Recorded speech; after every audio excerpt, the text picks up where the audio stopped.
Kama ambavyo mmeona, tumekagua wote uwanja, mimi na nyinyi, si ndio jamani?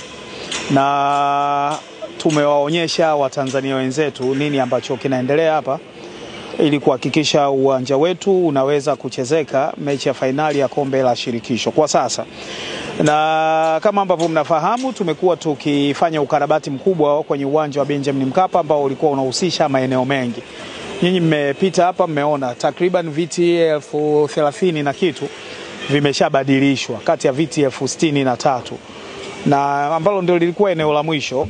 Kwa hivyo tulikuwa na ukarabati ambao ulikuwa unahusisha maeneo yote ya uwanja isipokuwa kwenye pitch.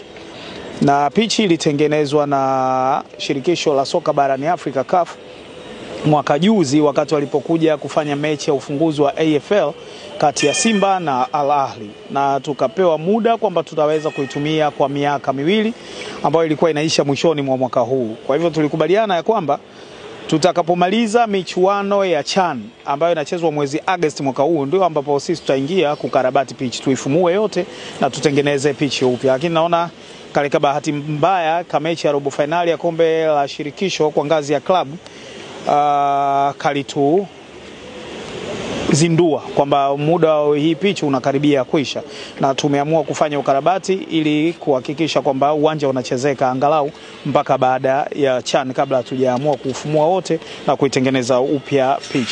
Kwa hiyo tumechukua hatua kadhaa na nyinyi mmeshuhudia, na kama ambavyo mnaona ukarabati bado unaendelea, na sisi tutakuwa hapa, tutakuwa asubuhi, tutakuwa mchana, tutakuwa usiku kuhakikisha kwamba hakuna kinachosimama, na mpaka CAF anakuja kufanya ukaguzi wao wa mwisho kuelekea mechi ile ya finali ya Simba na Berkane tarehe 27, tarehe 25 ya mwezi huu, basi angalau uwanja huu uwe tayari na unachezeka. Na miongoni mwa watu tuliokuja nao, tulioongozana nao kwenye ukaguzi huu leo ni watu wa CAF, na wao wenyewe wamekuwa impressed na progress ambayo tumefikia, na wanaamini kwamba tumedhamiria, serikali ya awamu ya 6 imedhamiria kutengeneza miundombinu ya michezo na kuhakikisha inaweza kutumika sawa sawa. Kwa hiyo tumepeana maagizo mimi na wataalamu kuonyesha kwamba kazi ambayo inatakiwa ifanyike hapa inafanyika kwa muda ambao tunautegemea ama chini ya hapo.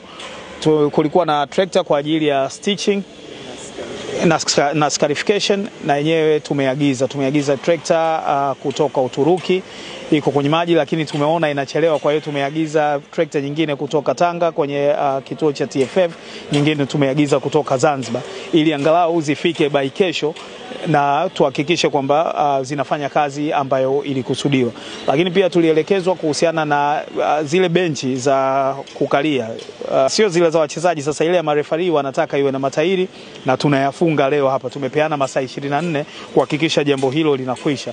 Lakini pia wanataka flag poles ziwe 6 kila upande, kwa hivyo tutafunga 2 nyingine. Lakini pia kwa sasa zinazotumika ni zile zinazofungwa juu ya taa. Tumekubaliana na Mchina ambaye anatukarabatia uwanja huu kuzifunga zile mpaka mwisho wa mwezi huu, tutakuwa na zile ili tuepukane na kufunga hizi plug pole huku chini. Lakini kulikuwa na marekebisho kwenye anti doping room, na yenyewe yanafanyika ndani ya masaa 24 na yatakuwa na yenyewe yamekamilika.